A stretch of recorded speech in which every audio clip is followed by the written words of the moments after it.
there were some allusions to the Africa that you hear about all the time.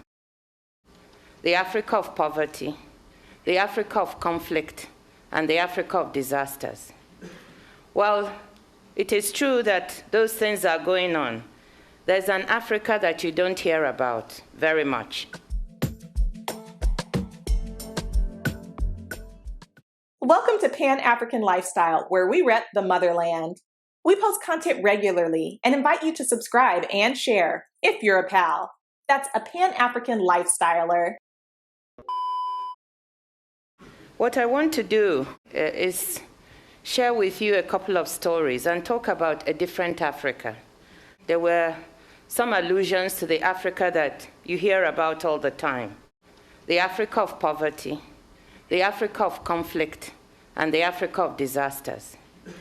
Well, it is true that those things are going on. There's an Africa that you don't hear about very much. This is the Africa that is changing.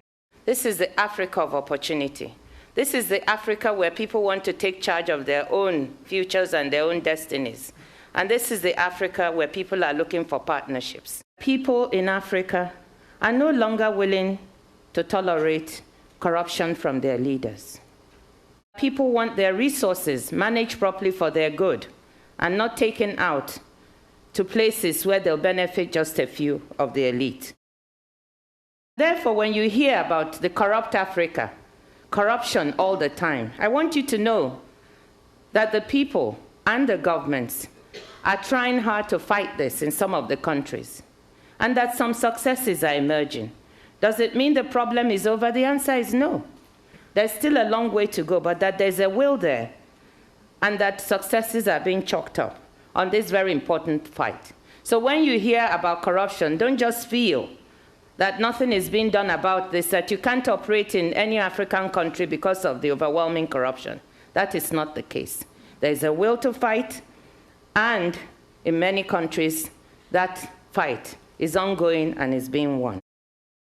The results are showing. Independent monitoring by the World Bank and other organizations show that in many instances, the trend is downwards in terms of corruption, and governance is improving. On asset recovery, trying to do what we can to get the monies that have been taken abroad, developing countries' monies, to get that sent back. Because if we can get the $20 billion sitting out there back, it may do far more for some of these countries than all the aid that is being put together. Africans, they're tired. We are tired of being the subject of everybody's charity and care. We are grateful. But we know that we can take charge of our own destinies if we have the will to reform. And what is happening in many African countries now is a realization that no one can do it but us. We have to do it. We can invite partners who can support us, but we have to start. We have to reform our economies, change our leadership, be more open to change and to information. We have to take charge and reform ourselves. There's a huge market out there, and people don't know about it, or they don't want to know. All the changes and reforms we're able to make have shown up in results that are measurable in the economy in many countries in Africa. And this is to illustrate to you that once you get the macroeconomy straightened out, the opportunities in various other sectors are enormous. We have opportunities in agriculture. We have opportunities in solid minerals. We have a lot of minerals that no one has even invested in or explored. We have opportunities in housing and real estate. I'm trying to tell you that there's a new wave on the continent. But you should know that this continent is a continent of many countries. There are plenty of opportunities to invest in stable, growing, exciting economies. The best way to help Africans today is to help them to stand on their own feet. And the best way to do that is by helping create jobs. Africans who, against all odds, have developed businesses, some of them world-class. Because nobody believes outside of our countries that we can do what is necessary. Nobody thinks in terms of a market. Nobody thinks there's opportunity. But I'm standing here saying that those who miss the boat now will miss it forever.